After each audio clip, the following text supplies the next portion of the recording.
राम रति नंदन श्री अयोध्या सिंह रघुवंशी जी का पुत्र, छोटे से गांव से निवासी हूँ। मेरा नाम ठाकुर संदीप सिंह रघुवंशी है। मैं जिला लखीमपुर में रहता हूँ। दूसरा हमारा परिचय है, जो आप लोग देख रहे हैं पीछे जो बैनर देख रहे हैं, राष्ट्रीय क्षत्रिय युवा महासंघ ट्रस्ट, इसका संस्थापक हूँ। और करणी सेना जो भारत का टॉप 10 में संगठन है, करणी सेना जो हिंदू संगठन है, उसका मैं लखीमपुर खीरी से जिला अध्यक्ष भी हूँ। आप लोगों को यदि हमारी बात सही लगे तो आप लोग अपना ताली के साथ में हमें जवाब दे देना, तो हमारे भी दिल खुश होगा कि आप लोगों को तक हमारी जो बातें पहुंची है वो आप प्रभावित उससे हुए। बहुत बहुत धन्यवाद। बार बार ताली मत बजाना, क्योंकि ताली ठीक नहीं जाता। यहाँ पे आज जो हमारी बैठक हुई है, बहुत ही विचारी जो विचार किया गया, अभी जो हमारे अंकित भैया ने जो बात रखी अपनी, जो अपना पक्ष रखा, बहुत ही अच्छी तरीके से समझाया है। बहुत बहुत धन्यवाद अंकित भैया जी का। जो हम लोगों का एक मोटू है, या जो हम लोग एक चाहते हैं, हम लोग क्या चाहते हैं, जैसे भी अंकित भैया ने बताया कि हम अपना परिचय कहीं देते हैं तो शायद सही से नहीं दे पाते हैं। अगर अपनी जात का नाम बताते हैं तो सर झुका के आरक्ष बताते हैं, वो भी डर के बताते हैं। क्या ये डर हमारा हमेशा बना रहेगा? इसे किसी भी समुदाय को आप देख लीजिए, कोई भी समुदाय है, किसी भी समाज में देख लीजिए, गर्व से कहते हैं कि मैं इस जात से हूं। उनकी पहचान भी है, हर जगह है, लेकिन एक अपनी पहचान क्यों नहीं? ये भी हम ही आपको सोचना पड़ेगा। दूसरी बात, हम सभी भाइयों से निवेदन करते हैं, जो हमारे युवा भाई लोग हैं, बहुत गौर से इस बात पर ध्यान करिएगा और सोचिएगा कि हमने सही कहा गलत कहा है। कि बहुत ही महत्वपूर्ण विषय आज बताने जा रहे हैं आप लोगों की समझ, जो बहुत ही विचारणीय है। हम लोगों की आज तक पहचान नहीं बन पाई है। इस पे किसी ने विचार नहीं अभी तक किया होगा कि हम लोगों की पहचान क्यों नहीं बन पाई। इसका बहुत बड़ा कारण है जो हमारे अंदर डर बैठा है। डर के कारण किसी को अपनी पहचान नहीं बता पाते। किसी जात को रख लीजिए, कोई भी जात को रख लीजिए। अभी जैसे भैया ने बताया है कि यादव जो अहिर होते हैं, शुद्ध भाषा में गांव में बोला जाता है, जिसके उनके क्रम श्री कृष्ण जी के वंशज है। और कोई भी और अन्य जात रख लीजिए, लोग सभी का परिचय है आज, वो गर्व से कहते हैं। दूसरी बात, बहुत सी अपनी सामान्य वर्ग की जातियां जो है, क्षत्रिय जातियां हैं, वो गर्व से कहते हैं। जैसे अभी पृथ्वीराज चौहान, महाराणा प्रताप, सब लिखते हैं वीरेंद्र प्रताप सिंह। सब अपने अकॉर्डिंग, अपने हिसाब से सब सही कार्य कर रहे हैं, लेकिन हम और आप क्यों नहीं कर रहे? इसका विचार जो हमें और आपको ही करना पड़ेगा। बहुत ही समस्या है। अभी आप लोग जानते हैं कि संडीला विधानसभा में, शायद कम लोग जानते होंगे, अपना एक विधायक भी बना हुआ है, अलका सिंह रघुवंशी जी, जो बहुत ही गर्व की बात है। पहला विधायक भारतवर्ष में रघुवंशी समाज का, रघुवंशी क्षत्रिय समाज का एक पहला विधायक बना हुआ भारतवर्ष में, बहुत गर्व की बात है। लेकिन हम लोग जो आज बेड़ा उठाए हैं कि अपना विधायक बनाए हुए हैं, लेकिन आगे हम लोग ये भी कोशिश करें कि हम लोग विधायक, मंत्री, सांसद, मुख्यमंत्री तक बनाने का कार्य करें, क्योंकि जब तक हम आप करेंगे तभी आगे कुछ संभव हो पाएगा। जिस हिसाब से हम इस ग्राम सभा में देख रहे हैं, अपने समाज की जो संख्या है 350 से शायद 400 के आसपास में है, लेकिन यहाँ पे बहुत ही कम लोग हैं। ये बहुत बड़ा खेद है, ऐसा नहीं होना चाहिए। हमारा समाज एक दूसरे के पास में खड़ा नहीं होना चाह रहा। ऐसी बातें क्यों आती? इस पे किसी ने विचार नहीं किया होगा।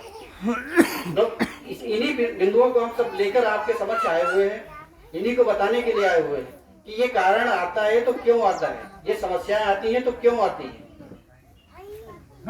जैसे सभी लोग जानते हैं कि गांव क्षेत्र के लोग हैं, ज्यादा से ज्यादा लोग जाते हैं अपने जो समाज में। किसी को आप कोई समाज है, गैर समाज के या गैर समाज का व्यक्ति यदि एक गाली दे देता है, वो खींच के चक्का मारता है। क्यों? क्योंकि अपना समाज एक बिल्कुल बर्दाश्त कोई भी चीज नहीं करता। अभी गैर समाज को देख लीजिए, शायद आप उसको एक गाली दे देंगे तो वो कहेगा भाई साहब आप जाइए, वो आपको गलत नहीं बोलेगा। इसका भी बहुत बड़ा अंतर है, क्योंकि कुछ हमारे जो रक्त है, हमारे जो शरीर में, वो भी हमारे सामने निकल के आता है। वो कुछ प्रदर्शित करता है कि हम क्या हैं। जैसे आप लोग जानते हैं यहाँ पे जो राजाओं के महाराजाओं के फोटो लगे हुए हैं, शायद सभी लोग जानते होंगे। समय के अकॉर्डिंग हम बहुत ही कम समय लेंगे सभी भाइयों का। कितने लोग हम जानना चाहते हैं कि महाराजा सल्ली सिंह रघुवंशी जी का कितने लोग नाम जानते हैं? जानते हैं कोई लोग? ये किस समाज से थे? तो यही डर है आपका। गर्व से कहिए कि रघुवंशी क्षत्रिय समाज। लोग कहते हैं कि रघुवंशी समाज, रघुवंशी समाज का कोई इतिहास नहीं है। अभी क्षत्रिय आप डाल के देखिए गूगल पे, पूरा इतिहास आ जाएगा। विकिपीडिया अनेकों आ जाएंगे, उसमें पूरा इतिहास हम लोगों का लिखा हुआ है, राजा महाराजाओं का इतिहास लिखा हुआ। हमारा समाज गुमराह भी किया जा रहा है। कैसे गुमराह किया जा रहा है ये भी हम आपको लोग अभी बताएंगे।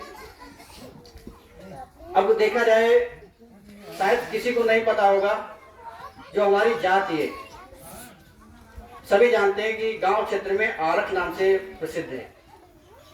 लेकिन वो आरख है क्या, ये किसी को नहीं पता। ना हमें पता है, ना किसी गैर समुदाय को पता है। रियलिटी में देखा जाए तो आरख कुछ है ही नहीं, क्योंकि जो लिखा पढ़ी में सरकार के अंदर आता है, जो उनके लिखा पढ़ी में दिया है सरकार ने, उसमें दिया आरख दिया है, आरख नहीं दिया है। इंग्लिश में लिखेंगे तो अलग बात है, लेकिन हिंदी में जो लिख के आता है अर्कवंशी, पिछड़े वर्ग में दूसरे नंबर पे अपनी जाति आती है। लेकिन अर्क का भी कोई जो पूछे तो शायद नहीं बता पाएंगे, क्योंकि हम लोगों की जो जात है वो अर्क है ही नहीं। बहुत सी पुराने पुस्तकें हम लोगों को मिली है, जो अपने समाज के किसी लेखक ने नहीं लिखी है, किसी ने सोमवंशी ने लिखी है, किसी चौहान ने लिखी है, किसी ब्राह्मण ने लिखी है। पुस्तकों में पूरा लेखा जोखा हम लोगों को मिला है। जो हमारी जात थी वो अर्क थी। अब शायद किसी को ये भी नहीं पता होगा, या बहुत कम लोगों को पता होगा कि अर्क क्या होता है। अर्क होता है सूरवंश, सूर का पर्यायवाची। सूर मतलब सूरवंश, जो सूरवंशी आज कहलाए, और अर्क मतलब अर्कवंश, जो अर्कवंशी। जब सूरवंशी क्षत्रिय है, हम उसी की शाखा हैं। हम लोग भी क्षत्रिय हैं, इसमें कोई डाउट नहीं है। जो पुरानी 1970 की जो बुकें हम लोगों को मिली है, उसमें बाकायदा लिखा, और जिसके ब्राह्मण लेखक हुए उसमें लिखा है कि अर्क जाति है, क्षत्रिय जाति है, और वे लड़ाकू जाति है। हमारे जो राजा महाराजा हुए हैं, बहुत ही वीर और पराक्रमी, साहसी, निडर राजा महाराजा हमारे हुए। बात करते हैं महाराज सल्ली सिंह के बारे में। शायद बहुत कम लोगों को पता होगा, ये संडीला नगर संस्थापक थे। जो संडीला आज रहीमाबाद लखनऊ के पास में बना हुआ है, उस नगर के संस्थापक हुए। इन्होंने उस नगर को बसाया था। वहाँ पे कुंड खंडहर आज भी उसका प्रतीक है। मंदिर है, शीतला माता मंदिर, जो मतलब संडीला में बना हुआ है। वो इनके महाराजा सल्ली सिंह के पुत्र जो थे, शीतला सिंह रघुवंशी जी, शीतल सिंह रघुवंशी जी, उनके नाम से वो शीतला माता मंदिर का निर्माण कराया गया, जो आज भी वहाँ पे मौजूद है। आप लोग कभी भी जाइए तो वहाँ माता जी का आशीर्वाद लेकर आइए। दूसरी बात, वहीं पे एक मलिहाबाद है, शायद बहुत कम लोग जानते होंगे। मलिहाबाद महाराजा मल्ही सिंह रघुवंशी जी का बसाया हुआ है। उसी के पास में एक समत खेड़ा है। समत खेड़ा जो महाराजा मल्ही सिंह के पुत्र समत सिंह रघुवंशी जी ने बसाया था, उन्हीं के नाम से बसाया गया था। उसकी देखभाल उनके पुत्र समत सिंह रघुवंशी जी करते थे। मल्ही सिंह और सल्ली सिंह ये दोनों भाई थे। मल्ही सिंह बड़े थे और सल्ली सिंह बड़े थे और मल्ही सिंह छोटे थे। इन्होंने 170 वर्ष, 165 वर्ष से 170 वर्ष तक वहां पे अपना शासन किया है। बहुत से शासन कब से कब किया है ये भी हम आपको बता दे रहे हैं। जब पृथ्वीराज चौहान को मोहम्मद गौरी गजनवी बंदी बना के जब ले गया था भारत से, तो यहाँ का जो भूभाग था वो खाली हो गया था। उस कई सालों के बाद, काफी समय अंतराल के बाद में महाराजा सल्ली सिंह ने यहाँ की बागडोर को संभाला था। उन्होंने 165 वर्ष से 170 वर्ष तक यहाँ पे शासन किया है। उसके बावजूद भी कई मुगलकारी आक्रमणकारी आए, मुगल आक्रमणकारी, उन्होंने आक्रमण भी किया, लेकिन कामयाबी नहीं उनको मिली। बाद में एक महमूद गजनवी था, उसने महाराजा सल्ली सिंह को अब कुछ भी कह सकते हैं, वीर गति को उसी युद्ध में हुए थे। मकबूल गजनवी के पुत्र थे, उनको इस टाइप से काटा गया था हमारे राजा महाराजा और हमारे सैनिक के माध्यम से, जो सेना वहाँ पे थी बहुत अच्छे से, तभी वो जो है मतलब इसका कड़ा विरोध किया था। उसके बाद में इस टाइप से मतलब पूरी सेना, पूरे भारत वर्ष की उसने सेना बाहर से आक्रमणकारी जो सेना थी, घुसपैठी सेना थी, उसको बुला के महाराजा सल्ली सिंह के महल पर संडीला में आक्रमण कराया था, तब ये परास्त हो पाएंगे। जब हार देखी गई कि हार हो रही है, तो वो अपनी जो छत्राणियां थी, जो रानियां थी वहाँ पे, जो महिलाएं थी छत्राणियां, उन्होंने जौहर ले लिया था। जौहर भी शायद आप लोग जानते होंगे कि जब किसी का पति नहीं रहता था या मतलब लास्ट समय होता था, तो अपने आप को जो हवन कुंड में डाल के भस्म कर लेती थी, वो होता था जौहर। दूसरी बात, यहाँ पे एक फोटो पीछे लगे हुए महाराजा त्रिलोक सिंह अरबुलसी जी की। अभी अंकित भैया ने जैसे बताया है कि 400 वर्षों तक इन्होंने राज किया है। इनका राज कहाँ से रहा? बहराइच से लगा के इंद्रप्रस्थ दिल्ली तक रहा है। इन्होंने भी काफी समय तक शासन किया है। अपना इनके जो शासन क्षेत्र था वो अपना लखीमपुर भी आता था। लखीमपुर हो गया, शाहजहांपुर हो गया, यहाँ से लगा के पूरा दिल्ली तक इनकी 9 पीढ़ियों ने राज किया है, शासन किया है दिल्ली पे। लेकिन बहुत कम इतिहास मिलता है। अभी आप कहीं दिल्ली जाके लाइब्रेरी से ढूंढिए जाके, इनका इतिहास पूरा मिलेगा, कब तक कब क्या शासन किया है। गूगल पे आप लोग सर्च करेंगे तब भी हम लोगों को शासन मतलब उनका जो रहा है इतिहास, गौरवशाली इतिहास, वो मिलेंगे। यही बात आगे बात करते हैं फतेहपुर खागा की। वहाँ के महाराजा खड़गसेन सिंह अरगवंशी जी, जिनको खड़ग सिंह अरगवंशी जी के नाम से भी जाना जाता था, उन्होंने खागा को बसाया था। बहुत ही गौरवशाली इतिहास रहा है। टोटल कुल मिला के देखा जाए तो अपने समाज के जो राजा महाराजा हुए, अन्य समाज के, क्षत्रिय समाज से ज्यादा भी अपने समाज के राजा महाराजा हुए। हमें गर्व करना चाहिए, क्योंकि इतने किसी के राजा महाराजा नहीं हुए जितने अपने समाज के राजा महाराजा हुए।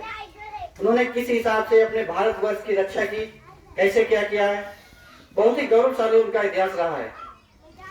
उन्हीं के वंशज हम लोग हैं, उन्हीं के बेटे हम लोग हैं। दूसरी वही क्षत्रिय समाज जिस क्षत्रिय समाज में क्या नाम प्रभु श्री रामचंद्र जी ने जन्म लिया था, उन्हीं के हम वंशज हैं, कोई गैर नहीं है। इसी कारण हम लोगों का जो रक्त होता है, कोई भी बात हो जाती है तुरंत उबाल मारने लगता है। इसी कारण हम लोग क्रोधित हो जाते हैं। हमें कोई गाली देता है तो खींच के उसे चट्टा मारते हैं। इसका प्रमाण साक्षात यही मिलता है कि क्योंकि हम एक लड़ाकू और क्षत्रिय जात से हैं। हमारा खून ये बताता, हम नहीं बताते, हमारा इतिहास दूसरा बताता है। तो इसीलिए हम लोग अपने को पहचाने, हम लोग क्या हैं। लेकिन हम सभी से ये कहते हैं किसी से आप किसी भी प्रकार की लड़ाई झगड़ा मत करिए, बढ़िया से रहिए। एक क्षत्रिय जाति है, उसका गौरवशाली इतिहास रहा है, उसी के अकॉर्डिंग हम लोग रहने का प्रयास करें। दूसरी बात, लड़ाई झगड़ा से कुछ नहीं रखा है। आप लड़ाई करेंगे आपका नुकसान होगा, दूसरा जो सामने वाला होगा विपक्ष वाला, उसका भी नुकसान होगा, दोनों लोगों का नुकसान होगा। आप भी रोड पे आएंगे, वो भी रोड पे आएंगे। क्या आपकी आर्थिक स्थिति रहेगी? जैसे आर्थिक स्थिति की बात किया है, इसी कारण बस हमारे समाज की आर्थिक स्थिति कमजोर रही है। इसी का फायदा उठाते हुए स्वर्गीय मुलायम सिंह यादव जी ने, जो पूर्व मुख्यमंत्री रह चुके हैं, शायद बहुत कम लोगों को पता होगा, हमारी जो जात थी वो पहले सामान्य वर्ग में थी। 1993 में स्वर्गीय मुलायम सिंह यादव जी की वजह से, या कह सकते हैं आर्थिक स्थिति के वजह से, या कह सकते हैं वोट बैंकिंग के वजह से हमारी जात को पिछड़े वर्ग में डाला गया। इसका जीता जागता सबूत है, वीडियो हमारे पास है। अभी 2021 में जो झावर के मैदान में सुहेल देव पार्टी के अंतर्गत जो मीटिंग कराई गई थी, वहां पे बाकायदा चिल्ला के बोला गया था कि 1993 में अरगवंशी क्षत्रिय समाज को सामान्य से ओबीसी में डाला गया था। दूसरी बात, उसका लिखित भी प्रमाण है हमारे पास। आगे बात करते हैं, ऐसे तमाम से चीजें हैं, तमाम बहुत चीजें हैं जो सभी तो हम आपके समक्ष नहीं कह सकते हैं। लेकिन बात करते हैं आर्थिक स्थिति, जिस कारणवश हम लोगों को सामान्य से ओबीसी में डाला गया था। लेकिन देखा जाए तो आर्थिक स्थिति पहले से कुछ ही ज्यादा है, अच्छी हुई है, लेकिन बहुत ज्यादा अच्छी नहीं हुई। ये भी कह सकते हैं कि ज़्यादा खराब भी नहीं है, क्योंकि हम लोग पिछड़े वर्ग में हैं, बीच में हैं। ना हम इधर के हैं ना हम उधर के हैं, बीच में हैं। अभी भी कोई भी जॉब निकलती है, आप लोग देखते होंगे, एससी समाज का 0 फीस, पिछड़े वर्ग का 250 से लगा के 450-500 रुपये फीस, रजिस्ट्रेशन का सिर्फ, समान वर्ग का भी। लेकिन हम लोग हैं तो पिछड़े, क्योंकि हम लोगों को पिछड़े में डाला गया, तो फिर फीस हम 250 से 500 क्यों है रजिस्ट्रेशन की? इस पर किसी ने विचार विमर्श नहीं किया है। यही बात करते हैं, आर्थिक स्थिति क्यों कमजोर है, किस वजह से कमजोर है। सामान्य वर्ग में देखा जाए बहुत सी कम जातियां हैं, पिछड़े वर्ग में देखा जाए बहुत सी जातियां हैं, ऐसे में देखा जाए तो पिछड़े वर्ग की अपेक्षा बहुत कम है। दूसरी बात है, जो सामान्य वर्ग में आरक्षण पहले 8% था, अब 10% हो गया है, पिछड़े वर्ग में 27% है, एससी में ज्यादा है। हमें ज्यादा है उससे कोई मतलब नहीं, हम जहां पर हमें वहां की सोचना। पिछड़े वर्ग में 27% है, बट कई लोगों ने हमारे सामने बोला है कि आप पिछड़े वर्ग में हैं, आप ठाकुर क्यों लगाते हैं, आप क्षत्रिय क्यों लगाते हैं। हमारा तो जवाब आ जाता है कि मैं क्षत्रिय जात से हूँ, तब मैं लिखता हूँ, नहीं होता हमारा इतिहास गवाह है, उसके अकॉर्डिंग में लिखता हूँ, आपको जो बनना हो बनिए। दूसरा प्रश्न करते हैं कि आरक्षण हम सामान्य में जाके क्या करेंगे, तो सभी भाइयों से हम ये कहना चाहते हैं कि जो 27% पिछड़े वर्ग में आरक्षण मिलता है, जो जात वाइज से उसको विभाजित किया जाए तो शायद 1-2% वो उससे भी नीचे पड़ेगा। क्या जो विभाजन करने के बाद जो आरक्षण मिलता है, क्या उससे हम लोग संतुष्ट हैं? क्या वो पूरा मिल पाता है? नहीं मिल पाता है, क्योंकि नौकरी में देखो या कहीं भी किसी भी विभाग में किसी भी क्षेत्र में देखिए, एक पिछड़ा वर्ग ही पीछे है, कुछ जातियां कह सकते हैं जो आगे है। पिछड़े वर्ग में भी देखा जाए तो अपनी जो सबसे उच्च जाति है आदिवासी क्षत्रिय, लेकिन उसको इस हिसाब से निम्न में मतलब दिखाया गया है, बिल्कुल दिखाया ही नहीं गया है, किसी भी प्रकार का लाभ नहीं, किसी भी प्रकार का। क्यों नहीं है? इसका भी कारण है, बहुत से कारण है। यही चीज है जो सामान्य वर्ग में हम लोग देखें तो उसका बहुत ही बड़ा बेनिफिट हम लोगों को मिलेगा, क्योंकि जो हमारा है वो तो वहाँ पे हमें मिलेगा।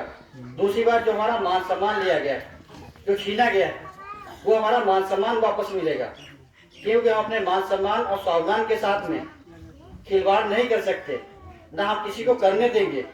हमारे क्षत्रिय समाज रहा है, हम एक क्षत्रिय जात से हैं, तो कोई अन्य जात से नहीं है। हमारे 15 से 14-15 राजा हुए हैं, इससे अधिक हुए हैं, जिनका गौरवशाली इतिहास है। इतने राजा किस जात में हुए सब पूछना चाहते हैं, नहीं है किसी में। दूसरी बात, आर्थिक स्थिति क्यों कमजोर है, लड़ाई झगड़ा, आपस में मनमुटाव, किसी का साथ नहीं देना, अकेले है तो अकेले ही सही, बीमार हो जाएंगे तो पड़ोसी को भी नहीं बताएंगे कि हमारे यहाँ मदद कर दीजिए, क्योंकि उनमें जो होता है जलन कहा जाता है कि आदमी जो है अपने दुख से दुखी नहीं होता है, लेकिन दूसरे के सुख से बहुत दुखी होता है, चाहे वो समाज का ही व्यक्ति क्यों ना हो, ऐसा देखने में मिलता है। लेकिन हमें अपने सुख से तो सुख होना ही है, हमें जो हमारे पास है उससे हमें खुशी रहना ही है, ये हमें किसी से जलन नहीं रखनी चाहिए। अगर हमारा कोई भाई आज गरीब है तो हमारा प्रथम फर्ज यही बनता है, क्षत्रिय का फर्ज यही बनता है कि हम उसकी रक्षा करें, उसका हम जो है मनोबल बढ़ाएं, उसको हम ऊपर लाने की कोशिश करें। एक और बात, जो क्षत्रिय समाज, क्षत्रिय महाराजा हुए हैं, ये क्षत्रिय जात है, वो सर्व समाज की रक्षा करने के लिए हमेशा तत्पर रहती है। पीछे से इतिहास गवाह है और लोग पहले भी किया है, सर्व समाज की रक्षा किया है और आज भी कर रही है, लेकिन एक अपनी जात की रक्षा नहीं कर पा रही। ये बहुत दुर्भाग्यपूर्ण बात है, ऐसा नहीं होना चाहिए, क्योंकि हम जब तक एक दूसरे का साथ नहीं देंगे कुछ नहीं हो सकता है। आज हमारे यहाँ पे बैठक हुई थी, भाई लोग नहीं आ पाए जो गांव में रहते हैं, हम लखीमपुर से चल के आए हैं, हमारे भाई लोग ये सीतापुर से चल के आए हैं, कुछ लोग मैगलगंज से चल के आए हैं, कुछ लोग कुंभी से चल के आए हैं। मैं उनका बहुत बहुत धन्यवाद व्यक्त करता हूँ, उन्होंने देखा और समझा है कि समाज के लिए लड़ना हमारा प्रथम कर्तव्य है। अपने हक की लड़ाई लड़ना हमारा प्रथम कर्तव्य है। जो व्यक्ति अपनी जात या अपने धर्म, अपने हक की लड़ाई नहीं कर पाएगा, उसका जीवन धिक्कार है। ऐसा जीवन नहीं चाहिए। क्या करेंगे ऐसा जीवन का? भाई कीड़े मकोड़े भी जन्म लेते हैं, वो भी खत्म हो जाते हैं। क्या कीड़े मकोड़े की तरह हम अपनी जिंदगी बना लेंगे? ऐसा नहीं होना चाहिए। तो मनुष्य का हम लोग जीवन पाए हैं, तो हम लोगों को कुछ करना होगा, दिखाना होगा। दूसरी बात है, जमीनी स्तर पे हम ये ट्रस्ट जरूर बनाए हुए। हमें किसी भी प्रकार का लालच नहीं है, किसी हमें पार्टी से मतलब नहीं है। हमें कई पार्टियों में लालच दिया गया, किसी में बताया गया कि प्रदेश लेवल पर पद दे दिया जाएगा, किसी में बताया गया कि आपको जिला लेवल पर पद दे दिया जाएगा, लेकिन हमने इसको नहीं ठुकरा दिया तुरंत, क्योंकि हम राजनीति में नहीं जाना चाहते। हम सिर्फ और सिर्फ अपने क्षत्रिय समाज के लिए खड़े हुए हैं, क्षत्रिय समाज के लिए कार्य कर रहे हैं और क्षत्रिय समाज के लिए अपना कार्य करते रहेंगे। रही आर्थिक स्थिति हम लोग किस टाइप से मजबूत करेंगे? ट्रस्ट बना है, संगठन होता है जो पार्टियों के लिए काम करता है, जो ट्रस्ट होता है वो समाज के लिए काम करता है। आप सभी को पता है। जमीनी स्तर पे किसी बेटा का या किसी बेटी की, वो भी परिवार ऐसे बहुत से परिवार हैं जिसमें शायद वो शिक्षा को मजबूत नहीं कर पाते, बच्चों को पढ़ा नहीं पाते, तो लोग शिक्षा के क्षेत्र में इस टाइप से मदद कर सकते हैं। किसी बच्चे का एडमिशन नहीं हो रहा है तो उसमें हम मिल बांट के अपना सहयोग करके उसका एडमिशन करा सकते हैं। किसी के पास पुस्तकें नहीं है तो उसको हम पुस्तकें वितरित करा सकते हैं। किसी के एडमिशन नहीं हो पा रहा है तो उसको हम एडमिशन करा सकते हैं। फीस नहीं जमा हो पा रही तो हम उसकी फीस भी जमा कर सकते हैं। इस हिसाब से हम शिक्षा को भी मजबूत कर सकते हैं। डॉक्टर भीमराव अम्बेडकर जी ने बोला था कि शिक्षा वह शेरनी का दूध है, जो पिएगा वह दहाड़ेगा। ये हकीकत है। अगर हमारे पास शिक्षा होगी तो हम हर जगह दहाड़ के बोल सकते हैं कि मैं ठाकुर संदीप सिंह हरबंसी हूँ, मैं शिक्षित हूँ, तो मैं हर जगह बोलता हूँ, कहीं भी मंच पे जाता हूँ, कोई भी समाज का व्यक्ति हो वहाँ पे गर्व से मैं बोलता हूँ कि मैं ठाकुर संदीप सिंह हरबंसी हूँ, मैं एक क्षत्रिय समाज से हूँ, मैं हरबंसी क्षत्रिय समाज से हूँ। सीना ठोक कर अपनी बात रखता हूँ। लेकिन हमारे अन्य भाई बहुत कम ये बात कह पाते हैं। इसका कारण यही है, एक तो डर, दूसरा हमारी शिक्षा मजबूत नहीं हो पाई, शिक्षित उस हिसाब से नहीं हो पा रहे हैं। इसीलिए हम लोगों का जो जीवन हुआ है, कुछ भी हुआ, हम लोग पढ़ पाए या नहीं पढ़ पाए वो अलग बात है, लेकिन सभी भाइयों से हम निवेदन करना चाहते हैं, शिक्षा को लेकर जागरूक रहिए, अपने बच्चों को पढ़ाने का कार्य करें। 4 रोटी की जगह पे आप 3 खाइए, लेकिन अपने बच्चों को शिक्षा जरूर दें। हमारे इस गांव के जो भी ग्राम सभा में कोई भी ऐसा परिवार हो जो आर्थिक स्थिति ज्यादा कमजोर हो, बच्चों को शिक्षा नहीं दे पा रहा हो, हम आप उसका मिलकर सहयोग करें। हमारा नंबर आप लिख सकते हैं, हमारा ट्रस्ट है, हमारे ट्रस्ट के माध्यम से हम लोग उस तक मतलब पूरा सहयोग करने की कोशिश करेंगे। इसीलिए हम लोग आप लोगों के समक्ष आए हुए हैं, अपनी बात पहुंचा सके। हम क्या चाहते हैं, क्या समाज से हम लेना चाह रहे हैं। हमें समाज से कोई लाभ नहीं है, कोई लालच नहीं है। हम किसी से 1 रुपये नहीं मांग रहे हैं, सिर्फ समय मांग रहे हैं, थोड़ा सा समय मांग रहे हैं। समय से आइए, बातें सुनिए, अगर हमारी बातें अच्छी लगी तो आप अपने उसको जीवन पे उतारिए। उसके बाद में अपना जीवन देखिए कि आप पहले कैसे जी रहे थे, उसके बाद में आप कैसे जी रहे हैं। तो हमारा कहने का मतलब यही है। दूसरा आ जाता है स्वास्थ्य। हमारे बहुत से भाई लोग ऐसे होंगे, गरीब भाई लोग जो बीमार किसी कारण हो जाते हैं, उनके पास पैसा नहीं होते हैं। ऐसे बहुत से लोग एक्सपायर भी हो जाते हैं, जो इलाज नहीं करा पाते, उतना सक्षम नहीं है।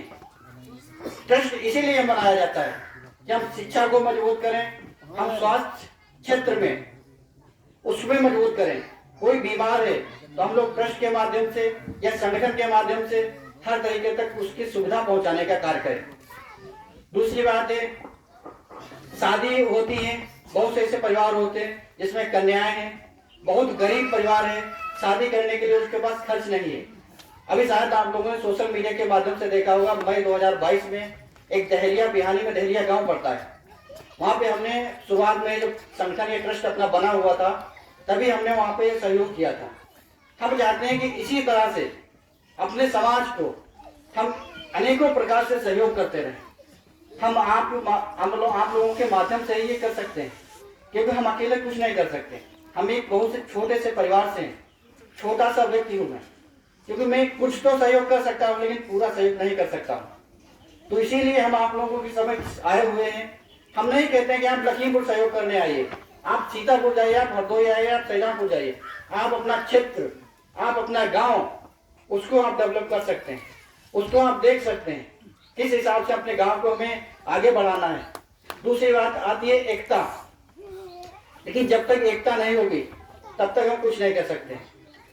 इसीलिए सभी भाइयों से हम निवेदन करते हैं, एकता लाइए, संगठित होइए, क्योंकि इतने लोग हम लोग अभी बैठे हैं, अभी कोई एक व्यक्ति यहाँ से लाठी लेकर निकल जाए तो शायद हम लोग सारे लोग उस पर हंसेंगे। हंसेंगे कि नहीं हंसेंगे? बिल्कुल हंसेंगे। दूसरी बात, अभी 4 व्यक्ति निकल जाएं, 10 ही निकल जाएं, और जिस दिन उसके पास में 10 पीछे व्यक्ति चलने वाले होंगे लाठी लेकर, उसी दिन हम जितने लोग बैठे हैं सारे लोग डरेंगे यहाँ पे। यही होता है एकता का, यही होता है संगठित होने का फायदा। संगठित इसीलिए हम बताते हैं कि हम आज तक गुलामी करते आए हैं या गुलामी किए हैं, फिर अब वो समय चला गया है। एक शायद अभी मूवी आप लोगों ने देखा होगा, कबाली निकली हुई थी, रजनीकांत।